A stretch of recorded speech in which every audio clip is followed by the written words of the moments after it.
Hello friend, आज की इस क्लास में हम लोग संस्कृत के बहुत महत्वपूर्ण ऑब्जेक्टिव क्वेश्चन करने वाले हैं। तो आप लोग क्लास में अंत तक बने रहिएगा और क्लास अच्छा लगेगा तो क्लास को अपने साथियों तक भी शेयर कीजिएगा। तो चलिए क्लास को स्टार्ट करते हैं। तो आज का हमारा सबसे पहला क्वेश्चन है कि कर्मवीर जो था, कर्मवीर कौन था? कर्मवीर कौन था? तो कर्मवीर हम राम प्रवेश राम को कहते हैं। किसको? राम प्रवेश राम को, जो एक गरीब बालक था। कहाँ का था? भीखन टोला का। फिर दूसरा क्वेश्चन है कि बिन बुलाए कौन आता है? बिन बुलाए कौन आता है? नीति श्लोक से लिया गया है। तो बिन बुलाए मूर्ख लोग आते हैं। कौन आते हैं? मूर्ख लोग आते हैं। फिर आगे क्वेश्चन है कि नवीन दृष्टि संपन्न कौन था? माने नया दृष्टि वाला कौन था? तो नया दृष्टि वाला शिक्षक था। कौन था? शिक्षक था। नया दृष्टि वाला कौन था? तो शिक्षक था। याद रहेगा आपको। फिर आगे क्वेश्चन है कि व्याघ्र पथिक कथा किस ग्रंथ से संकलित है यानी लिया गया है? तो व्याघ्र पथिक कथा जो है हितोपदेश से लिया गया है। कहाँ से लिया गया है? हितोपदेश से। और यह क्वेश्चन बहुत महत्वपूर्ण है, बार बार क्वेश्चन में बार बार परीक्षा में पूछता है। ठीक है। फिर है कि व्याघ्र के हाथ, व्याघ्र यानी संस्कृत में व्याघ्र बोलते हैं, इसको हिंदी में बाघ बोलते हैं। बाघ, बाघ के हाथ में क्या था? तो बाघ के हाथ में सोने के कंगन थे और बाघ बूढ़ा हो चुका था।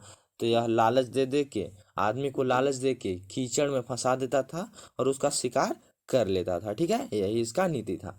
फिर है कि दुराचारी कौन था? दुराचारी कौन था? तो दुराचारी आपका व्याघ्र था। कौन? व्याघ्र था, क्योंकि यह बूढ़ा हो चुका था, इस चलते यह काम करना पड़ता था उसे।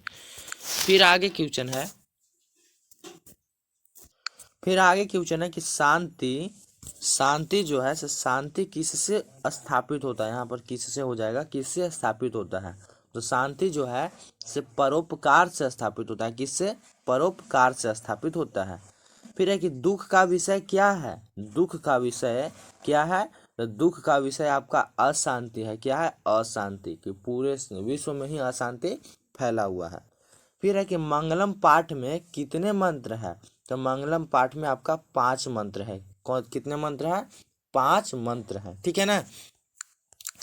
फिर आगे है क्वेश्चन कि सत्य का जो मुंह है से किस पात्र से ढका हुआ है? तो सोने के पात्र से ढका हुआ है। कहीं कहीं हिरणमय पात्र दिया हो रहता है, याद रखिएगा, हिरणमय पात्र दिया रहता है।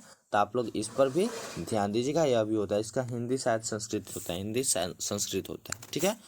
फिर है कि यह संपूर्ण संसार जो है से किसके द्वारा अनुशासित है? किसके द्वारा अनुशासित है? तो यह संपूर्ण संसार परमात्मा के द्वारा अनुशासित है। किसके द्वारा? परमात्मा के द्वारा अनुशासित है।